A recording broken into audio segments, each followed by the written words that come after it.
menjelang Dajjal keluar, terjadi tanda besar kiamat yang pertama terlebih dahulu, yaitu dukhan.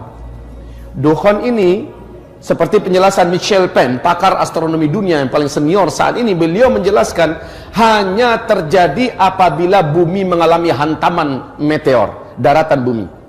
Sementara NASA Amerika saat ini mengumumkan kepada dunia bahwa kita sedang ada di tengah arus sungai meteor. Walaupun kita sudah di penghujung tahunnya, tetapi meteor mempunyai karakter seperti bola biliar. Dia kalau beradu, maka dia yang lain akan memental ke jalur yang lain. Peluang-peluang ini akan menjadikan bumi sangat rentan diserang oleh meteor. Dan Rasulullah menyebutkan ciri-ciri meteor akan menghantam bumi apabila umatku terlibat dan terjebak dalam 3 kesalahan di akhir zaman. Dan ketiga kesalahan ini sudah dibuat oleh umat Nabi, ketiga-tiganya. Pertama, kata Nabi, apabila di tengah-tengah umatku sudah banyak bermunculan penyanyi-penyanyi wanita di mana-mana. Yang kedua, apabila musik dan alat-alat musik sudah disenangi oleh umatku dan digandrungi menyebar di mana-mana. Dan yang ketiga, apabila minuman khamar, barang-barang memabukkan sudah mudah didapatkan di mana-mana. Tiga-tiga ini sudah apa belum? Maka pertanda ini sudah Rasul gambarkan kepada kita.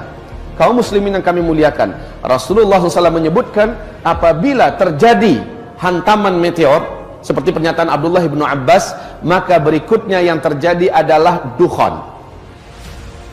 Dalam sanad yang jayyid, Ibnu Jarir meriwayatkan sebuah hadis di mana Ibnu Mulaikah berkata, guruku Abdullah ibnu Abbas berkata, malam tadi kami nggak bisa tidur karena kami menyaksikan meteor melintas di atas bumi kita. Saya khawatir jangan-jangan besoklah terjadinya dukhan. Apa yang dikatakan Abdullah ibnu Abbas ini persis sama dengan yang diuraikan oleh pakar astronomi dunia tadi, Michel Penn. Meteor ini ketika dia menghantam atmosfer bumi kita, kalau garis diameternya 2 km saja, kekuatan ledakan meteor ini sama dengan 1 juta kali lipat bom nuklir yang pernah meledak di Nagasaki dan Hiroshima. Dampak yang terjadi berikutnya adalah meteor ini akan terbakar, bagian kulitnya akan mengeluarkan asap yang sangat tebal dan itu panas beracun.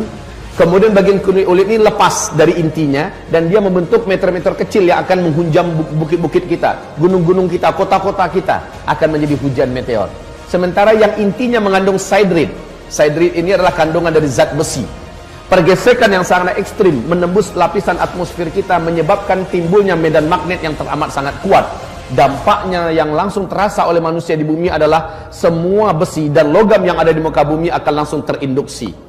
Maka mobil kita yang mesinnya dari besi tidak bisa lagi di starter, Pak, nggak bisa lagi jalan. Pesawat juga tidak bisa bergerak, kapal-kapal, dan itu bukan untuk sementara waktu tapi permanen. Inilah digambarkan oleh Nabi SAW setelah kalian nanti dipimpin oleh Al-Mahdi. Al-Mahdi itu kemunculannya adalah setelah meteor jatuh. Setelah meteor jatuh terjadi dukhan, Al-Mahdi akan muncul. Al-Mahdi inilah yang akan memimpin umat Islam di sini. Nah, kaum muslimin yang kami muliakan, Rasul bersabda, saat Al-Mahdi nanti muncul, kalian sudah kembali seperti zaman sekarang. Tidak ada teknologi. Kalian akan berperang bersama Al-Mahdi menggunakan pedang, menggunakan tombak, menggunakan panah, dan zaman-zaman itu adalah zaman jihad, kata Rasulullah. Zaman-zaman itu adalah zaman perang, di mana banyak para syuhada yang akan diambil oleh Allah ke langit. Banyak para lelaki yang bertumbangan sementara mereka adalah lelaki-lelaki terbaik di akhir zaman, atau lelaki pecundang yang lari sementara kematian tidak akan pernah bisa dielakkannya.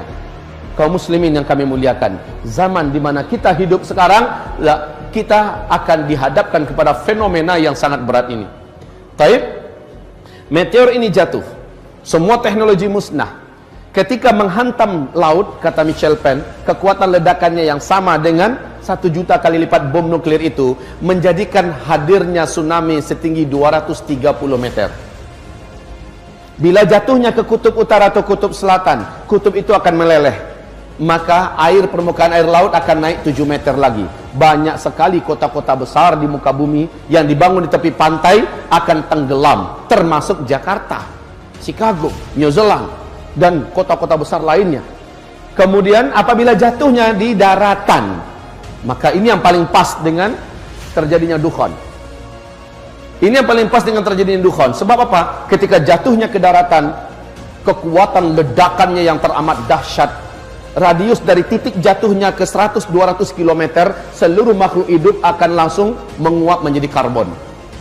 Kemudian bumi akan mengalami kecekungan yang sangat dalam, kemudian partikel-partikelnya membumbung ke langit dalam bentuk kabut debu yang teramat sangat tebal lagi panas, dan ini yang disebut dengan dukhan. Tebal, panas, gelombang kejut dari ledakan tadi menghasilkan kekuatan laju secepat 800 km per jam. Bayangkan kecepatannya. Maka partikel-partikel yang tebal tadi membumbung ke udara, menutupi langit, dengan segera membungkus bumi. Bumi akan gelap gulita 40 hari 40 malam, kata Rasul. Bumi akan gelap gulita 40 hari 40 malam. Hamba-hamba Allah yang saya muliakan, bagaimana 40 hari 40 malam tanpa cahaya? Sahabat-sahabat bertanya kepada Rasulullah, ya Rasulullah, bagaimana cara kami menentukan waktu salat?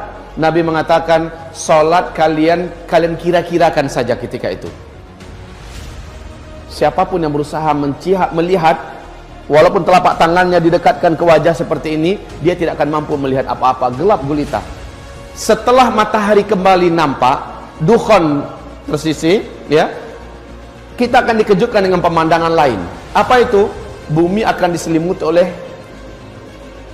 debu yang sudah mengendap ke daratan, tebal di mana-mana. Bangkai-bangkai berserakan, bangkai-bangkai burung, bangkai kucing, bangkai anjing, binatang, dan banyak tanam-tanaman yang juga mati. Bayangkan 40 hari 40 malam nggak ada cahaya matahari, dan itu panas, Pak. Saking panasnya, kata Rasul, seluruh orang kafir di muka bumi ini melepuh kulit mereka. Jadi orang-orang kafir yang nggak sempat menyelamatkan diri, mereka akan melepuh seperti kita masuk open, Pak. Orang Islam yang banyak buat dosa sebelum itu terjadi, amalnya sedikit, imannya tipis, sama tersiksanya dengan orang kafir. Tapi orang beriman yang imannya bagus, ketika itu terjadi, amal solehnya sebelum itu banyak, dia akan selamat.